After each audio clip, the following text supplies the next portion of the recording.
मन्नाथ श्री जगन्नाथ मद्गुरु श्री जगद्गुरु मदात्मा सर्वभूतात्मा तस्मै श्री गुरवे नमः। प्रिय परम जीवन सर्वस्व ठाकुर मोर परम आराध्या जगत जननी श्री श्री बड़मा परम पूज्यपाद श्री श्री बड़दा परम पूज्यपाद श्री श्री आचार्य देव ठाकुर परिवार प्रति प्रत्येक श्रीपाद पंकज मोर अनंत कोटि प्रणाम। प्राप्त भर्चुआल सत्संग पूज्य परिचालक सुभाष दा, उपस्थित विज्ञ प्राज्ञ अभिज्ञ रीतिक अधूर्य जाजक मंडली, भक्तिमती मातृमंडली, सुधी साधु सज्जन मंडली, कुनि कुनि पिलामाने समस्तंकर इष्टकृत सुदीर्घ निरामय जीवन कामना करी प्रिय परमकर श्रीपाद पंकज रे प्रार्थना रखे।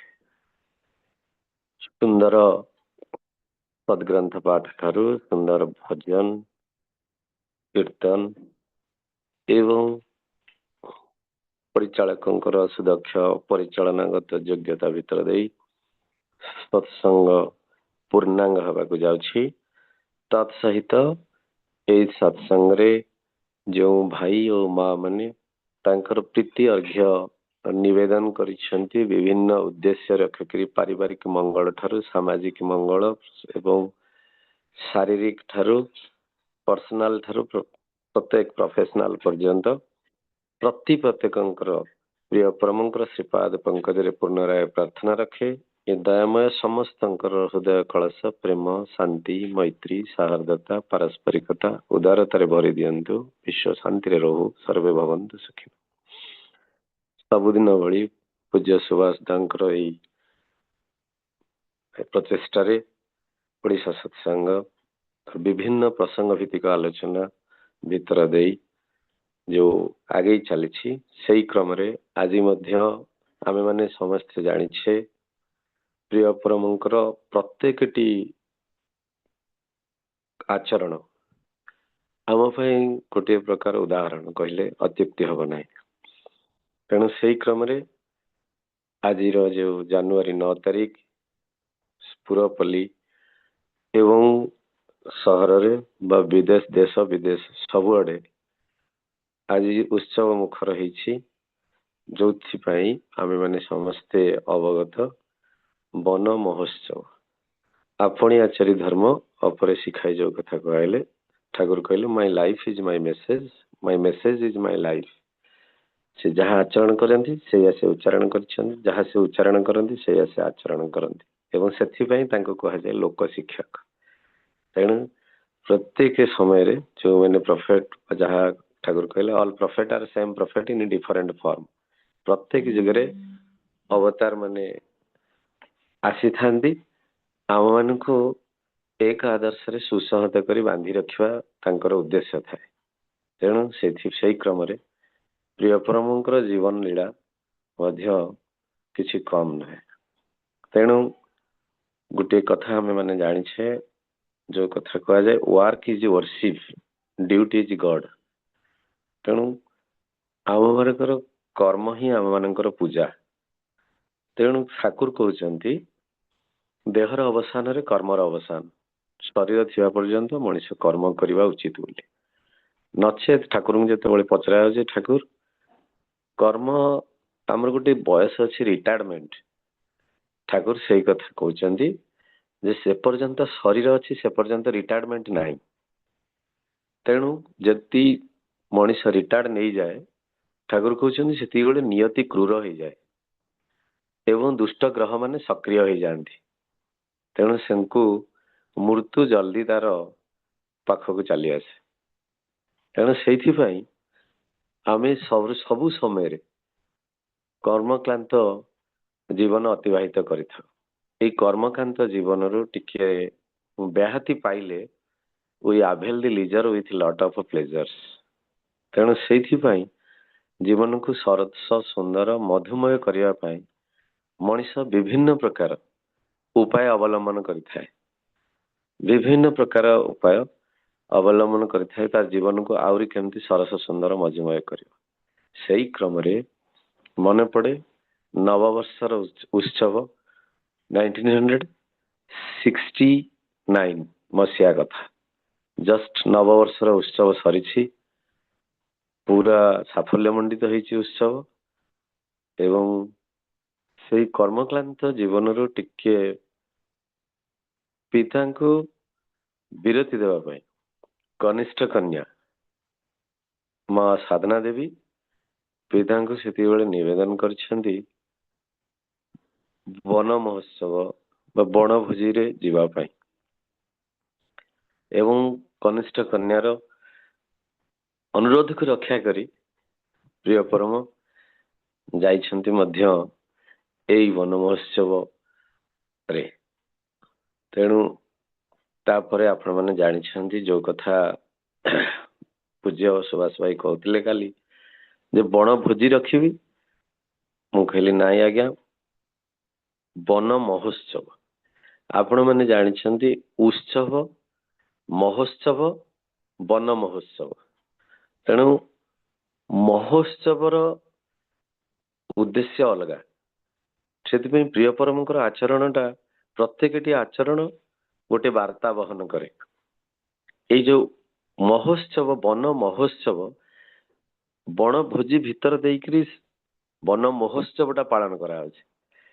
ଆପଣମାନେ ଜାଣିଛନ୍ତି 1950ରେ ଯେତେବେଳେ ଜଙ୍ଗଲର କ୍ଷୟ ହେଲା, ଦ୍ରୁତ କ୍ଷୟ ହେଲା, ଡିଫରେଷ୍ଟେସନ, ସେତିକି ବେଳେ ଭାରତ ସରକାର ଗୋଟେ ନିୟମ ଲାଗୁ କଲେ, ଲୋକଙ୍କ ସମ୍ପଦ, ଲୋକଙ୍କ ଅଧିକାର ଲୋକଙ୍କୁ ଫେରେଇ ଦେବାର ଅର୍ଥ ହେଲା ବନ ମହୋତ୍ସବ ପାଳନ କରିବା। ତେଣୁ ରାପିଡ ଆଫରେଷ୍ଟେସନ, ଭାଷ୍ଟ ଆଫରେଷ୍ଟେସନ, ଜଙ୍ଗଲକୁ କେମିତି ଦ୍ରୁତ ଅବକ୍ଷୟରୁ ରକ୍ଷା କରାଯାଇପାରିବ ଏବଂ ଅଧିକରୁ ଅଧିକ ଜଙ୍ଗଲ ସୃଷ୍ଟି କରାଯାଇପାରିବ, ଆର ଉଦ୍ଦେଶ୍ୟ ହେଉଛି ବନ ମହୋତ୍ସବ। ବନ ମହୋତ୍ସବର ଉଦ୍ଦେଶ୍ୟ ନୁହେଁ ବଣଭୋଜି। ତେଣୁ ସେଇଥିପାଇଁ ଠାକୁର କହିଲେ ମୁଁ ମୋର ପରିବେଶକୁ, ମୋ ନିଶ୍ୱାସକୁ ଯେମିତି ମୁଁ ଭଲ ପାଏ, ମୋର ପରିବେଶକୁ ମୁଁ ସେଇଭଳିଆ ଭଲ ପାଏ। ମୋର ପାଇଁ ଯେମିତି ଆପଣମାନେ ଜାଣିଛନ୍ତି ପାଣି ପବନ ଏ ଶରୀର ଗଢ଼ା। ପାଣି ପବନ ଯଦି ଗୋଟିଏ ଦିନ ଆମେ ନ ପାଉ, ଗୋଟିଏ 2 ମିନିଟ ପାଇଁ ଯଦି ଆମର ଶ୍ୱାସ ରୁଦ୍ଧ ହେଇଯାଏ, ତାହେଲେ ଆମ ଶରୀରକୁ ମୃତ ଘୋଷଣା କରିଦିଆଯାଏ। ତେଣୁ ସେଥିପାଇଁ ଯେମିତି ବଞ୍ଚିବା ବଢିବା ପାଇଁ ମୋର ନିଶ୍ୱାସ ଯେମିତି ଅପରିହାର୍ଯ୍ୟ, ପବନ ଯେମିତି ମୋ ପାଇଁ ଅପରିହାର୍ଯ୍ୟ, ସେମିତି ମୋର ପରିବେଶ ସେମିତି ମୋର ପାଇଁ ଅପରିହାର୍ଯ୍ୟ। ତେଣୁ ମୁଁ ନିଶ୍ୱାସକୁ ମୋର ଯେତିକି ଭଲ ପାଏ, ମୋ ପରିବେଶକୁ ମଧ୍ୟ ମୁଁ ସେତିକି ଭଲ ପାଏ। ତେଣୁକରି ସେଥିପାଇଁ ଠାକୁର କହୁଛନ୍ତି ଯେ ପରିବେଶର ସୁରକ୍ଷା ହେଉଛି ମଣିଷର ଜୀବନ ରକ୍ଷା। ତେଣୁ ଯୋଉ ବାର୍ତ୍ତା ଠାକୁର ସେ ସମୟରେ ଆମମାନଙ୍କୁ ଦେଇଥିଲେ, ଆଜି ବିଜ୍ଞାନ ଆଉ ବୈଜ୍ଞାନିକ ମାନେ ତାରି ଉପରେ ଚଳଚଞ୍ଚଳ ହେଇ ଉଠିଛନ୍ତି। ଆପଣମାନେ ସମସ୍ତେ ଜାଣିଛନ୍ତି, ଆମେମାନେ ଗୋଟେ ପ୍ରଥମେ ଆମକୁ ଯୁଗଟାକୁ ଆମେ ବିଭିନ୍ନ ପାର୍ଟ କରିଦେଇଛୁ। ଗୋଟେ ହେଲା ଆମେ ଯେମିତି ପ୍ରଥମେ ଥିଲା ଷ୍ଟୋନ ଏଜ୍, ପଥରର ଯୁଗ ବୋଲି ଯାହାକୁ ଆମେ କହୁଥିଲେ। ତାପରେ ଆସିଲେ ଆମେ ଲୌହ ବା ଆଇରନ୍ ଏଜ୍, ଲୌହର ଯୁଗ। ତାପରେ ଆସିଲେ ଆଟମିକ ଏଜ୍, ଆଣବିକ ଶକ୍ତି ଯୋଉଟା ଆଟମିକ ଏନର୍ଜି, ତାର ଏଜ୍ ବୋଲି କହେ। ବର୍ତ୍ତମାନ ଆସି ପହଞ୍ଚିଛେ ଗାର୍ବେଜ ଏଜ୍। ତେଣୁ ଏଇ ଗାର୍ବେଜ ଏଜ୍ ପାଇଁ ଆଜି ସରକାରୀ ସ୍ତରରେ ମଧ୍ୟ ଆପଣଙ୍କର ବର୍ତ୍ତମାନ ପ୍ରେଜେଣ୍ଟ ପ୍ରିୟ ପ୍ରାଇମ ମିନିଷ୍ଟର ନରେନ୍ଦ୍ର ମୋଦୀଙ୍କର ମଧ୍ୟ ସେଇ ଆହ୍ୱାନ, ପରିବେଶ ସୁରକ୍ଷା ପାଇଁ ପ୍ରତ୍ୟେକ ଯୋଉ ଗାର୍ବେଜ ଏଜ୍ ଯୋଉ ବର୍ତ୍ତମାନରେ ଆମେ ମଣିଷ ଯାଇ ପହଞ୍ଚି ଯାଇଛି, ଏହାକୁ ଯେପର୍ଯ୍ୟନ୍ତ ମଣିଷ ନ ବୁଝିଛି, ନ ଜାଣିଛି ଆଉ ନ କରିଛି, ତାହାର ବଞ୍ଚିବା ବଢିବା କଷ୍ଟ ନିଶ୍ଚିନ୍ତ। ସେଥିପାଇଁ ପ୍ରିୟ ପରମ ସେ ସମୟରେ ଆମମାନଙ୍କୁ ସେଇ ଆହ୍ୱାନ ଦେଇ ଯାଇଛନ୍ତି ଯେ ମୁଁ ପରିବେଶକୁ ଯେତେ ଆମେ ଭଲ ପାଇବା, ପରିବେଶ ଆମକୁ ସେତେ ଭଲ ପାଇବ। ତେଣୁ ପରିବେଶକୁ ଆପଣ କେତେ ଭଲ ପାଆନ୍ତି, ଠାକୁର କହୁଛନ୍ତି ପରିବେଶ ଆପଣଙ୍କୁ କେତେ ଭଲ ପାଏ। ତେଣୁ ପରିବେଶ ଆମକୁ କେତେ ଭଲ ପାଏ, ପ୍ରାୟତଃ ଓଡ଼ିଶାବାସୀ ମାନେ ବେଶୀ ଜାଣିଛନ୍ତି। କାହିଁକି ନା ପ୍ରତ୍ୟେକ ସମୟରେ ଆମେ ଯେଉଁ ବନ୍ୟା, ବାତ୍ୟା, ମରୁଡ଼ି, ଭୂମିକମ୍ପ, ଏଇଭଳି ଯୋଉ ପ୍ରାକୃତିକ ବିପର୍ଯ୍ୟୟ ଗୁଡାକ ଆମେ ସବୁ ଫେସ୍ କରିଛୁ, କରୁଛୁ ମଧ୍ୟ, କରି ଆସୁଛୁ ମଧ୍ୟ, ଏଥିରୁ ଆମେ ମାନେ ସ୍ପଷ୍ଟ ଅନୁମୟ ପରିବେଶକୁ ଆମେ କେତେ ଭଲ ପାଉ। ତାର କାରଣ ପରିବେଶ ଆମକୁ କେତେ ଭଲ ପାଏ। କାହିଁକି ନା ଠାକୁର କହୁଛନ୍ତି ପରିବେଶ ପ୍ରତି ଅକୃତଜ୍ଞତା ହିଁ ମଣିଷର ଧ୍ୱଂସର କାରଣ। ତେଣୁ ଆମେ ପରିବେଶ ପ୍ରତି ଯେତେ କୃତଜ୍ଞ ହବା ପରିବେଶ ସେତେ ଆମକୁ ଭଲ ପାଇବ। ତାର କାରଣ ସ୍ୱରୂପ ଆପଣ ମାନେ ଦେଖିଲେ ଏବେ କିଛି ଦିନ ପୂର୍ବରୁ ଆମର ଅବିନ୍ଦାଙ୍କର ଜନ୍ମଦିନ ଥିଲା ଏବଂ ଆଚାର୍ଯ୍ୟଙ୍କର ନିର୍ଦ୍ଦେଶ ଥିଲା ଯେ ଜନ୍ମଦିନକୁ ଯେତିକି ବାହ୍ୟ ଆଡମ୍ବରରେ ପାଳନ ନ କରାଯାଉ ଭଲ, ତାଠାରୁ ଭଲ ହଉଛି ବୃକ୍ଷରୋପଣ। କାହିଁକି ନା ଆଜିକାଲି ମଧ୍ୟ ଏଇ ଯୋଉ ପରିବେଶ ସୁରକ୍ଷା ଆମ ମାନଙ୍କ ପାଇଁ ଗୋଟେ ଆହ୍ୱାନ ହେଇଯାଇଛି। ତେଣୁ ଆପଣମାନେ ଜାଣିଛନ୍ତି ବିଜ୍ଞାନ ଓ ବୈଷୟିକ ଜ୍ଞାନ କୌଶଳ ବଳରେ ମଣିଷ ଆପଣାର ସୁଖ ସ୍ୱାଚ୍ଛନ୍ଦ୍ୟ ପାଇଁ ପ୍ରକୃତିକୁ ଅବିଚାରିତ ଭାବେ ବ୍ୟବହାର କରି ଚାଲିଛି।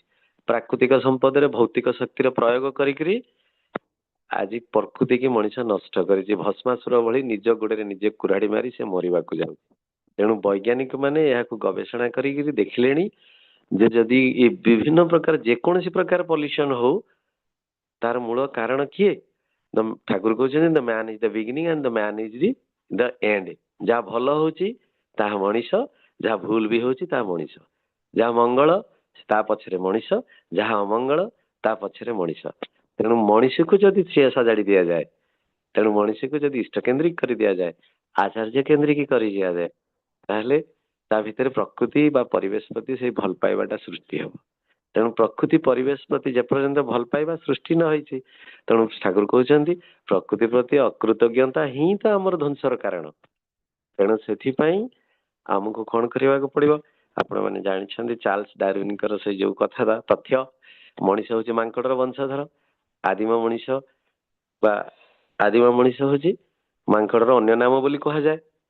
ତେଣୁ ଯେମିତି ବୃକ୍ଷ ବିନା ମାଙ୍କଡର ଅସ୍ତିତ୍ୱ ହୀନ, ସେମିତି ବୃକ୍ଷ ବିନା ମଣିଷର ମଧ୍ୟ ଅସ୍ତିତ୍ୱହୀନ। ତେଣୁ ସେଇଥିପାଇଁ ବୃକ୍ଷ ପରିବେଷ୍ଟିତ ଘନ ବନାନୀ ଭିତରେ ହିଂସ୍ର ସମ୍ପଦ ସଂକୁଳ ପରିବେଶ ଭିତରେ ମଣିଷର ସୃଷ୍ଟି ଆଉ ବିକାଶ। ତେଣୁ ସେଇଥିପାଇଁ ପ୍ରାଚୀନ ଭାରତୀୟ ସଂସ୍କୃତିକୁ ଲକ୍ଷ୍ୟ କରି କୁହାଯାଏ ପ୍ରାଚୀନ ଭାରତୀୟ ସଂସ୍କୃତି ହଉଛି ତପବନର ସଂସ୍କୃତି।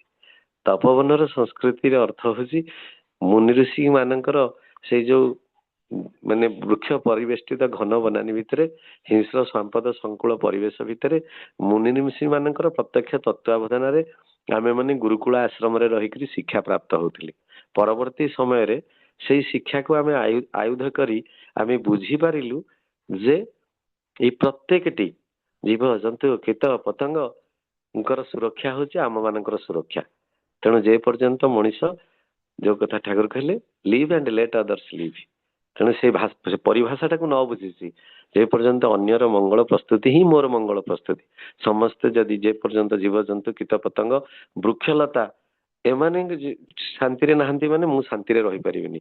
ସେଇଥିପାଇଁ ମଣିଷ କଣ କରୁଛି ନା ତାର ନିଜର ସ୍ୱାର୍ଥକୁ ଚରିତାର୍ଥ କରିବା ପାଇଁ ଏମାନଙ୍କ ଉପରେ କ୍ରୂର ମାନେ ଆକ୍ରମଣ କରିଛି, ଯୋଉଥିପାଇଁ ତାର ପରିଣାମ ସ୍ୱରୂପ ଆଜି ଏଇ ଯୋଉ ନ୍ୟାଚୁରାଲ ଇମ୍ବାଲାନ୍ସ ଆଜି ଆପଣ ମାନେ ଦେଖୁଛନ୍ତି ଯେ ଧୀରେ ଧୀରେ ଧୀରେ ଧୀରେ ପ୍ରକୃତି କଣ କରୁଛି ତାର ଇମ୍ବାଲାନ୍ସ ହେଇକିରି ଯୋଉ ସମୟରେ ଯେତିକି ଯାହା ହବା କଥା, ଶୀତ ଦିନେ ଶୀତ କମି ଯାଉଛି, କେତେବେଳେ ବଢି ଯାଉଛି, ଅନଟାଇମଲି ରେନ୍ ହଉଛି, ଯୋଉ ସମୟରେ ବର୍ଷା ହବା କଥା ନୁହଁ ସେଇ ସମୟରେ ବର୍ଷା ହଉଛି, ଯୋଉ ସମୟରେ ଖରା ଅଧିକ ହବା କଥା ନୁହେଁ ସେଇ ସମୟରେ ଖରା ଅଧିକ ହଉଛି। କିନ୍ତୁ ଆପଣ ଟିକେ ପୁଣି ପୁନର୍ବାର ଫେରି ଯାଆନ୍ତୁ, ଠାକୁର ଜାନୁଆରୀ 9ଟାକୁ କାହିଁକି ପ୍ରିଫର କରିଥିଲେ ବନ ମହୋତ୍ସବ ବୋଲି? ନା ସେତେବେଳେ କଣ ହଉଥିଲା ନା ଆପଣ ମାନଙ୍କର ଶରତର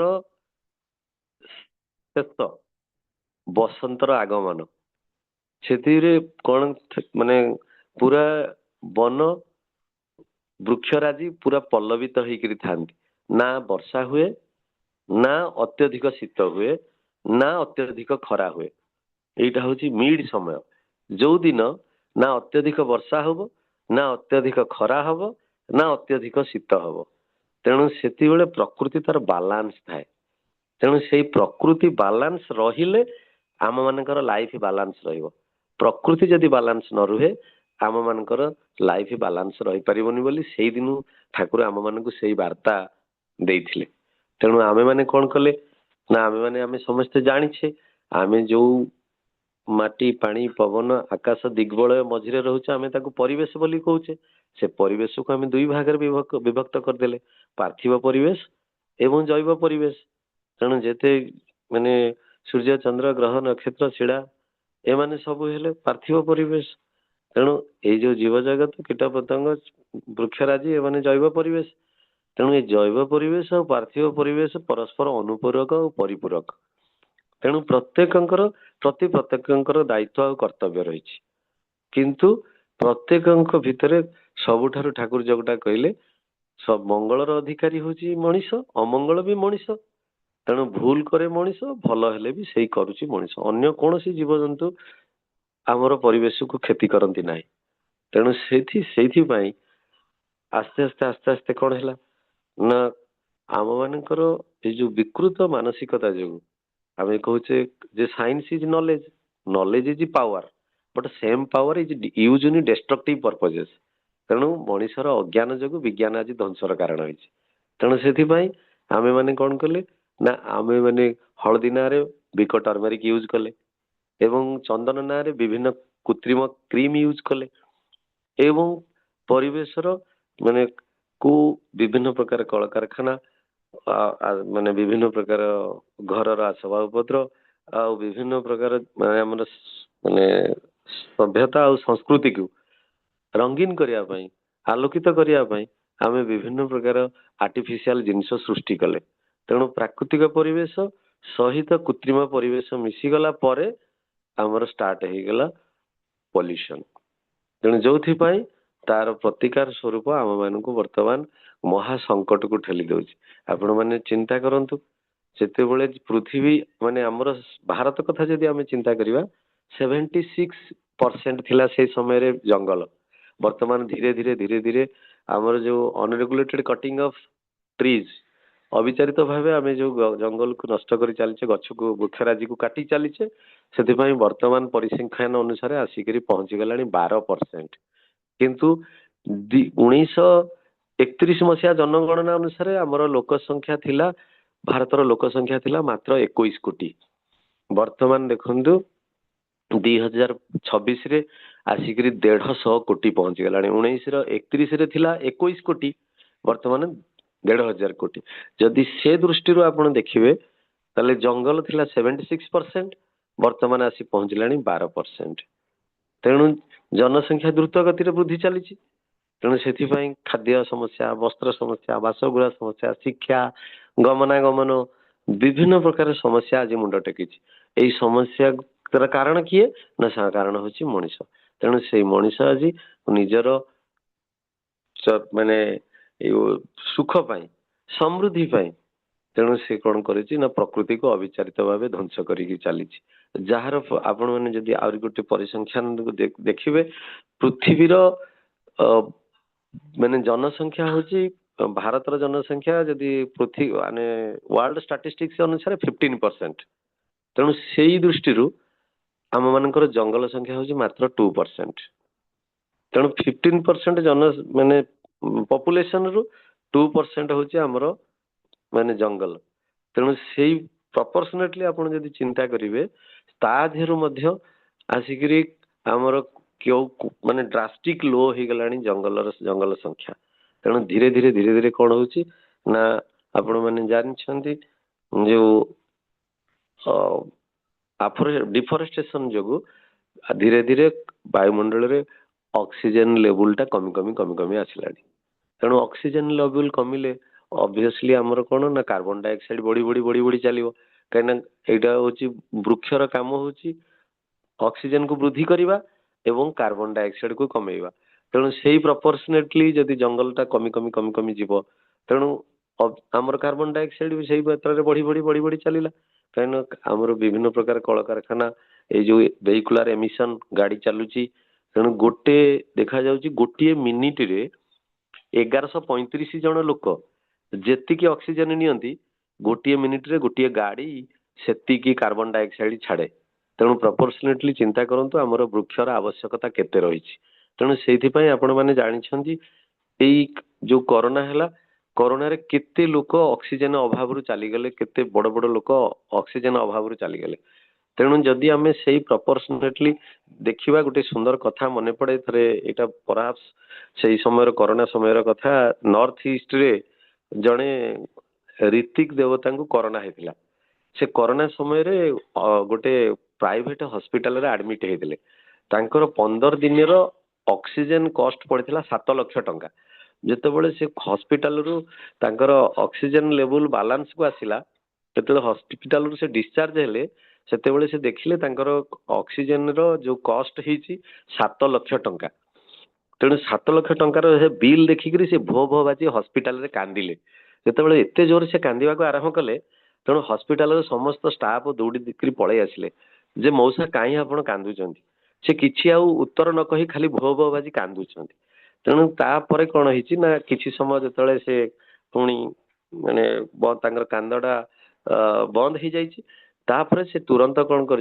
7 लाख टंका पेमेंट कर हॉस्पिटल स्टाफ सब आश्चर्य हो जाती जे ये लोक बिल देखिक कांदुला एत जोरे कांदुला कि जहाँकि गोटे पुओ झील मरीगले भी मनीष एमती कांदे सी एत जोरे कांदुले तो ये केमती सांगे सांगे 7 लाख टंका पे करदे कारण कौन समस्ते से स्टाफ माने पचारे कहले आज्ञा आमे भाविलु आपण पाखे पैसा ना आप 15 दिन बिल जो 7 लाख होती देखिक आप कांदुचंती किंतु आप कांदुले कहीं आप तो पैसा सांगे सांगे देदेले से कहले कहले 15 दिन रे मु 7 लाख टंकार ऑक्सीजन कंजप्शन करिछि अच्छा चिंता कले मते वर्तमान बयस हम 65 रु 70 मु 70 वर्ष भितर केते ऑक्सीजन नहीं ताहले मु केते अकृतज्ञ ये परमपिता मो पाई को भलिया जिनस प्रदान करिसेंती जहाकू मु बुझी पारुनी तेणु आमर गोटे ह्यूमन साइकोलॉजी आज्ञा आमर गोटे ब्रेन अच्छी किंतु आमे सेटा को रियलाइज करूनु एटा गॉडर केते सुंदर गिफ्ट किंतु आपण थरे गोटे साइकोलॉजी माने मेंटल हॉस्पिटल को जानतु गोटे साइकाट्रिक पेशेंट को देखंतु जे तार मानसिक अभिवृद्धि न होबार तार शारीरिक अभिवृद्धि हेनी तेणु से रियलाइज करेंगे जे एक्चुअली आमर गोटे ब्रेन जो परमपिता जो ब्रेन टी देइछन्ती से ब्रेन रो इंपोर्टेंस टा केते तेणु आमर गोटे टेंडेंसी होची जेतु जे पर्यंत कोनोसी जिंस आमर माने खराब न होईची आमे केबे ता विषय भाबोनु जदि कोनोसी any organ of the body खाली मु ब्रेन कथा कहूनी गोटे एग्जांपल आपन को देली तेणु any organ of the body जेतबेले आमे खराब न होय आमे ता कथा भाबोनु किंतु सेटा कहार अवदान सेटा होची से ऊपर वालार सेथिपई से ऋतिक भो भो बाजी कांदी थिले जे हे परमपिता मु केते अकृतज्ञ मात्र 15 दिन रे 7 लाख तेणु से आपण मैंने चिंता करंतु गोटे वृक्ष 20 फुटर वृक्ष एवं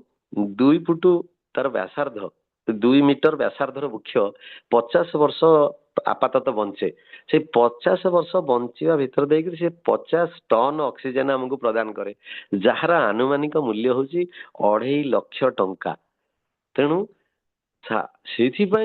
से दिन चाणक्य से कथा लिखिले सेवितव्य महावृक्ष फल छाया समन्वित जदि दैवात फलं नास्ति छाया ज्ञान निवार्यते तेणु से आग काल राजा माने पथपान्तर वृक्षारोपण करुले पृथ्वी को फल पुष्प छाया प्रदान करुले तेणु से कहुए वृक्षटीए संतानटीए वृक्षर सुरक्षा जीवन रक्षा तेणु जे पर्यंत मनीष एटा को न बुझी से पर्यंत से निजे मरिबा सहित अन्य को मध्य मारिबो तेणु से आपण माने समस्त जानिछंदी जे ए जो ऑक्सीजन माने आगु को जो भलिया समस्या आसुची जो आफरेस्टेशन जोगु माने जस्ट एबे रिसेंटली गोटे साइंटिस्ट देहांत होइछि से साइंटिस्ट जो पुस्तक रे लिखि जाइछंदी जे एई ग्लोब टाको बा जदि मनीष को बंचैया को चाहन्छ तले ए ग्लोब छाड़ी करी पळा आ जदि एई ग्लोब रे बंचिबा को चाहन्छ ताले ए तीनटा जिंस प्रति सतर्क होबा को आपण मानकु पड़िबो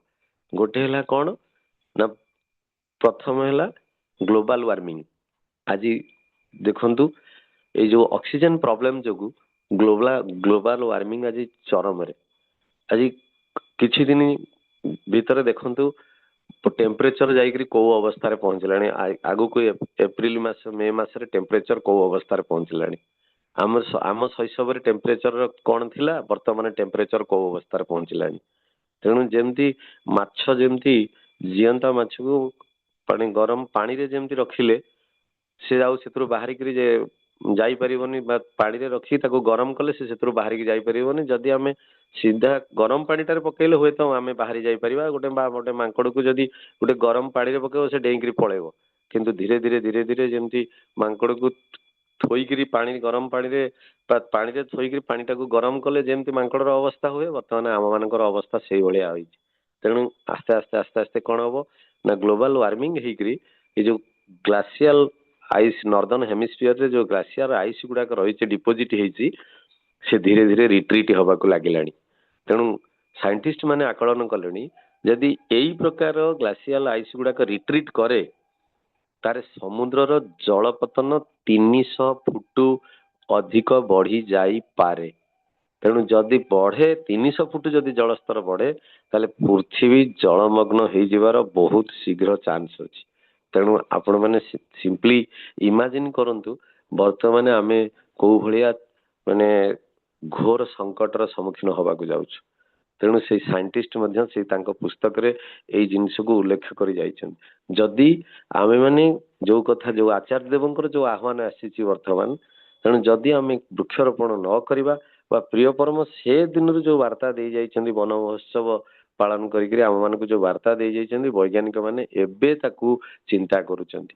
ଯଦି ଆମେ ସଜାଗ ନହବା ପ୍ରତ୍ୟେକ ଯଦି ଆମେ ସଜାଗ ନହବା ତାହେଲେ ଆମେମାନେ ସେଇଭଳିଆ ମାନେ ସଂକଟକୁ ସମ୍ମୁଖୀନ ହବାକୁ ଯାଉଛେ। ତାପରେ ସେ କହୁଛନ୍ତି ଆପଣଙ୍କର ଗ୍ଲୋବାଲ ୱାର୍ମିଂ ପରେ ପରେ ଆସୁଛି ଭାଇରସ, ଜେନେଟିକାଲି ମଡିଫାଏଡ ଭାଇରସ। ଏ ଜେନେଟିକାଲି ମଡିଫାଏଡ ଆପଣ ଦେଖିଲେ ବହୁତ ଭାଇରସ ପୃଥିବୀ ପୃଷ୍ଠରେ ଅଛି, ଆସିଛନ୍ତି, ଆଗକୁ ମଧ୍ୟ ଆସିବେ। ଯେମିତି ଗୋଟେ କ୍ୟାନ୍ସର ଗୋଟେ ଭାଇରସ, ଟିବିଟା ଗୋଟେ ଭାଇରସ, କରୋନା ସେମିତି ଗୋଟେ ଭାଇରସ ଆସିଥିଲା। ଆଠାରୁ ବଡ ବଡ ଭାଇରସ ଆଗକୁ ଆସିବେ ଜେନେଟିକାଲି ମଡିଫାଏଡ ଭାଇରସ, ଯୋଉ ଗୁଡାକ ମାନେ ଆମର ଠାକୁର କହୁଛନ୍ତି ଟୋଟାଲି ପୃଥିବୀକୁ ଧ୍ୱଂସର କାରଣ ମଧ୍ୟ ହେଇପାରେ। ଏଇଭଳିଆ ସଙ୍କଟ ସମୟ ମଧ୍ୟ ଆସୁଛି। ତା ସହିତ ପୁଣି କହୁଛନ୍ତି ୱାର୍ଲଡ ୱାର। ଆପଣ ମାନେ ଦେଖନ୍ତୁ ବର୍ତ୍ତମାନ ଯୋଉ ବିଷମୟ ପରିସ୍ଥିତି ଦେଇକିରି ଆମେ ମାନେ ଗତି କରୁଛୁ, ୱାର୍ଲଡ ୱାର ବହୁତ ନିକଟରେ ମଧ୍ୟ ଆସି ପହଞ୍ଚି ଗଲାଣି। ତେଣୁ ଏଥିରୁ ଯଦି ରକ୍ଷା କରିବାକୁ ଚାହୁଁଛ, ଏଇ ଗ୍ଲୋବକୁ ରକ୍ଷା କରିବାକୁ ଚାହୁଁଛ, ତାହେଲେ ଏଇ ତିନିଟା ପ୍ରତି ସତର୍କ ହଉ। ସେଥିରୁ ଗୋଟିଏ ହଉଛି ଆପଣଙ୍କର ଏଇ ଗ୍ଲୋବାଲ ୱାର୍ମିଂ। ତେଣୁ ଆପଣ ମାନେ ଦେଖନ୍ତୁ ଯୋଉ ପ୍ରକାର ଟେମ୍ପରେଚର ବଢୁଛି ଧୀରେ ଧୀରେ ଧୀରେ ଧୀରେ ଧୀରେ ଧୀରେ କଣ ହବ ନା ପ୍ରତ୍ୟେକ ଲୋକ ଖାଲି ଯେ ମାନେ ଜୀବଜନ୍ତୁ ନୁହନ୍ତି, ଆମେ ମଧ୍ୟ ତାର ବହୁତ ଶୀଘ୍ର ତାର ଶିକାର ହବାକୁ ଯାଉଛି। ତେଣୁ ଜଳସ୍ତର ଯଦି ଏଇ ପ୍ରକାର ବୃଦ୍ଧି ହୁଏ ତାହେଲେ ଚିନ୍ତା କରନ୍ତୁ ଆମ ମାନଙ୍କର ଅବସ୍ଥା କଣ ହବାକୁ ଯାଉଛି। ତେଣୁ ତା ସହିତ ଆମେ ମାନେ ପ୍ରତ୍ୟେକ ଆଜି ଯୋଉ ଆଚାର୍ଯ୍ୟଙ୍କର ଯୋଉ ନିର୍ଦ୍ଦେଶ, ସେଇ ନିର୍ଦ୍ଦେଶ ଅନୁସାରେ ଆମେ ଯଦି ଚାଲିବା ଆଚରଣ କରିବା, ତେଣୁ ଯୋଉ କଥା ମାନେ ଚାଣକ୍ୟ ଲେଖିଥିଲେ ସେଦିନ ତାକୁ ଯଦି ଆମେ ବାସ୍ତବରେ ରୂପାନ୍ତରିତ କରିବା ତାହେଲେ ଆମର ଏଇ ସାମାଜିକ ସାଂସ୍କୃତିକ ଜୀବନକୁ ଆଲୋକିତ କରିବା ପାଇଁ ଆମେ ଯୋଉ ପରିବେଶକୁ ଅବିଚାରିତ ଭାବେ ଧ୍ୱଂସ କରି ଚାଲିଛୁ ତାର ତାର ତାର ଯୋଉ ପ୍ରକୃତିର ଯୋଉ ସ୍ୱାଭାବିକ ଗତିଧାରାରେ ଯୋଉ ପରିବର୍ତ୍ତନ ବର୍ତ୍ତମାନ ଆସିଛି, ସେଇ ପରିବର୍ତ୍ତନଟା ବର୍ତ୍ତମାନ ଆମ ମାନଙ୍କ ପାଇଁ ଗୋଟେ ଥ୍ରେଟ ହେଇଯାଇଛି। ତେଣୁ ଏଇ ଯୋଉ ସଭ୍ୟତାର ବିକାଶ ହେଇଛି ନିଶ୍ଚିନ୍ତ, ଆମେ ସେ ବିକାଶଟା ଆମକୁ ବିନାଶ ଆଡକୁ ନେଇଯାଇଛି। ତେଣୁ ଆମେ ନିଜକୁ ଭାବୁଛୁ ଆମେ ଗୋଟେ ପ୍ରଗତିଶୀଳ ସଭ୍ୟତା ଭିତରେ ଦେଇ ଗତି କରୁଛୁ। ତେଣୁ ସେଇ ପ୍ରଗତିଶୀଳ ସଭ୍ୟତା ଆଜି ଆମ ମାନଙ୍କୁ ଚରମ ମାନେ ଧ୍ୱଂସର ଚରମ ଶିଖରକୁ ନେଇକରି ପହଞ୍ଚେଇ ଦବ। ତେଣୁ ସେଥିପାଇଁ ଆମେ ମାନେ ତତ୍ ସହିତ ଯେତିକି ଇଏ କରିବା, ଯେତିକି ମାନେ ଆମ ମାନଙ୍କର କର୍ତ୍ତବ୍ୟ ରହିଛି ପରିବେଶ ପ୍ରତି, ସେତିକି ଯଦି ଆମେ କର୍ତ୍ତବ୍ୟ ନ କରିବା, ଆମେ ମାନେ ଯଦି ଇଷ୍ଟ ଆଦର୍ଶ ସଦ୍ଗୁରୁ ପୁରୁଷୋତ୍ତମ ତତ୍ ସହିତ ଯୋଉ ଆଚାର୍ଯ୍ୟ ଅନୁପ୍ରାଣିତ ଆଚାର୍ଯ୍ୟଙ୍କୁ ଅନୁସରଣ କରିକିରି ଯଦି ସେଇଭଳି ଧର୍ମ ଆଚରଣ ନ କରିବା ତେଣୁ ଅଚିରେ ମଧ୍ୟ ଆମର ସମ୍ପୂର୍ଣ୍ଣ ଜୀବ ଜଗତଟା ଲୋପ ପାଇଯିବ। ତେଣୁକରି ପ୍ରତ୍ୟେକ ଆଜି ମାନେ ସତ୍ସଙ୍ଗର ଯୋଉ ଆହ୍ୱାନ, ଆଚାର୍ଯ୍ୟଙ୍କର ଯୋଉ ନିର୍ଦ୍ଦେଶ ସମସ୍ତେ ଯଦି ଆମେ ମାନିବା, ତେଣୁ ସମାଜକୁ ଏଇ ଯୋଉ ପ୍ରକାର ଧ୍ୱଂସ ମୁଖରୁ ଆମେ ହିଁ ସତ୍ସଙ୍ଗୀ ମାନେ ହିଁ ତାକୁ ରକ୍ଷା କରିପାରିବା। ତେଣୁ ସେଥିପାଇଁ ଏଇ ଯୋଉ ନେଚୁରାଲ ଇମ୍ବାଲାନ୍ସ ଆଜି ରୋକିବାକୁ ହେଲେ ଆମକୁ କଣ କରିବାକୁ ପଡିବ ନା ପ୍ରଚୁର ମାତ୍ରାରେ ବୃକ୍ଷରୋପଣ କରିବାକୁ ପଡିବ। ଆ ଛଡା ଆମର ସବୁ କଥା କୁହାଯାଇଛି ସେବିତବେ ମହାବୃକ୍ଷ ଫଳ ଛାୟା ସମନ୍ୱିତ, ଯଦି ଦୈବାତ ଫଳ ନାସ୍ତି ଛାୟା କେନ ନିବାର୍ଯ୍ୟତେ। तेणु वृक्ष हूँ एकमात्र विकल्प बोली ठाकुर कहले से कथा आचार्य कहले से कथा वर्तमान वैज्ञानिक माने प्रमाण कर सारे तेणु ये जो जैविक संपदर ध्वंसरू रक्षा करने को प्रत्येक संकल्पबद्ध हवा से ठाकुर आज जो वन महोत्सव माध्यम आमको जो वार्ता देते प्रत्येक सत्संगी मान साधु सावधान बोली कहते प्रत्येक सत्संगी मान जो वार्ता आज प्रदान कर तेणु आमे माने जदि परिपालन करू ताले आमर आउ जो पृथ्वी रे जो जैविक चापटा पड़ुची जो कथा मु टिके पूर्व जो स्टैटिस्टिकल डाटा देउथिली जो जैविक चाप पड़ुची लोक संख्या बढ़ी बढ़ी बढ़ी बढ़ी चलिलानी से हिसाब रे जंगल अफरेस्टेशन जंगल कमी कमी कमी कमी चलिलानी तेणु वायुमंडल उपरे जो जैविक चापटा वर्तमान पड़ुची से जैविक चाप जोगु आमर आध्यात्मिक अवक्षय मध्य ता भितर गोटे अन्यतम कारण कहीं ना आमे माने जानिछे जे जेतेबेले मनुष्य भितर ताते से बाहर ताते बा मनुष्य जो बाहर ताते से भितर ताते यहाँ हूँ माने रेसिप्रोकाल तेणु आम जो बाहर तातुचे से आम भितरटा तातुचे तेणु भितरटा जो मनुष्य ताते से धीरे धीरे धीरे धीरे कौन हुए ना उन्मादग्रस्त हम उन्मादग्रस्त हेले मनुष्य हिताहित ज्ञान शून्य हम तेणु मनुष्य जो हिताहित ज्ञान शून्य हम तेणु ता भितर धीरे धीरे ममताटा सरीज तेणु ममता भर मनुष्य भितर जो ममताटा सरी जाए तेणु मनुष्यर मानविक मूल्यबोधटा आस्ते आस्ते ह्रास दिगक जीव तेणु मनुष्यर मानविक मूल्यबोध ह्रास दिगक गले मनीष निश्चिंत कौन हम ना हिंस्र क्रोधी कामांध हो उठिब तेणु से अहिंसार आचरण कर से हिंसुक हो उठिब अहिंसार आचरण कर तेणु मनुष्य जो हिंसार आचरण कर भीतर देकर कौन हम ना सर्वभूत आत्मबोध आसवनी सर्वभूत आत्मबोध न आसिले मनुष्य केवे हिंसा शून्य हेनी आ मनुष्य सीना हिंसा शून्य नहले तार आध्यात्मिक मूल्यबोधटा धीरे धीरे लोप पाई तेणु इक्वाली आम मानकर आध्यात्मिक मूल्यबोध उपरे यह गोटे कुठाराघात करुच्ची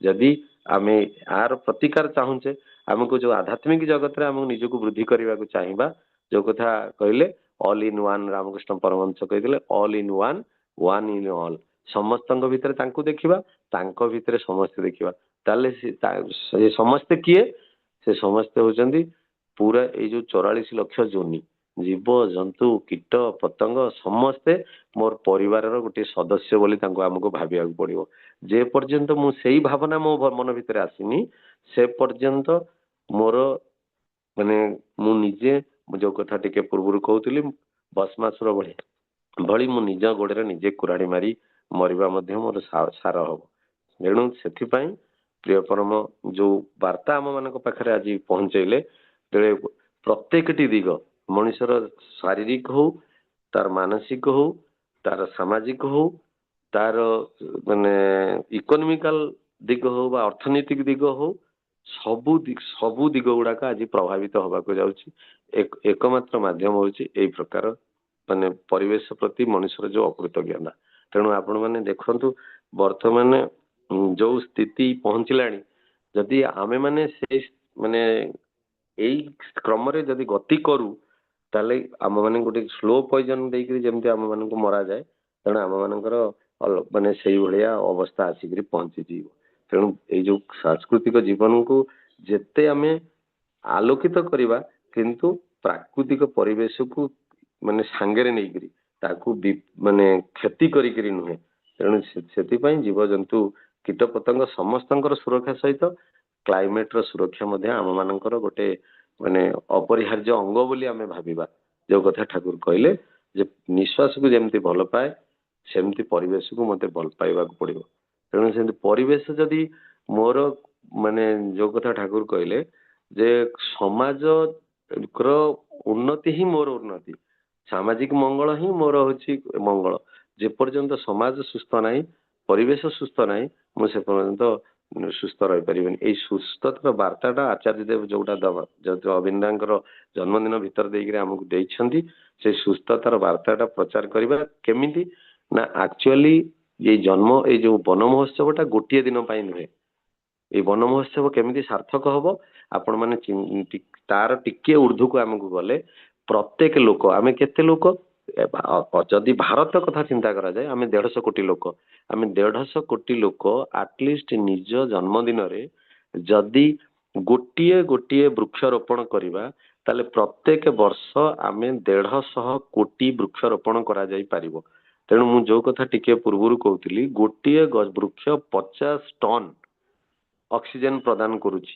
ସେଇ ପ୍ରପୋର୍ସନେଟଲି ଆମର ବର୍ଷକୁ ଯଦି 150 କୋଟି ଲଗେଇବା ତାହେଲେ ଗୋଟିଏ ଲୋକ ଯଦି ଅନ୍ୟୁନ 60 70 80 ବର୍ଷ ବଞ୍ଚେ, ସେ 80 ଗୋଟିଏ ଲୋକ ଯଦି 80ଟା ଗଛ ବା 70ଟା ଗଛ ଲଗେଇକିରି ଯାଏ, ତାହେଲେ 70 ଇଣ୍ଟୁ 50 ଆମର କେତେ ଅକ୍ସିଜେନ ଆମେ ପୃଥିବୀକୁ ପ୍ରଦାନ କରିପାରିବା।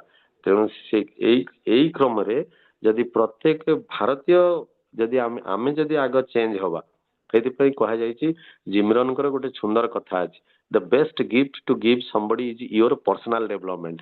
ଆମେ ସୂର୍ଯ୍ୟଙ୍କୁ ପରିବର୍ତ୍ତନ କରିପାରିବାନି, ଚନ୍ଦ୍ରଙ୍କୁ ପରିବର୍ତ୍ତନ କରିପାରିବାନି, ଗ୍ରହ ନକ୍ଷତ୍ରକୁ ଆମେ ପରିବର୍ତ୍ତନ କରିବାନି, କି ଆମେ କୌଣସି ଲୋକକୁ ବି ପରିବର୍ତ୍ତନ କରିବାନି, କି ପ୍ରକୃତିକୁ ପରିବର୍ତ୍ତନ କରିବା ଆମର ଉଦ୍ଦେଶ୍ୟ ନୁହେଁ। ଆମେ ହାତରେ କଣ ଅଛି?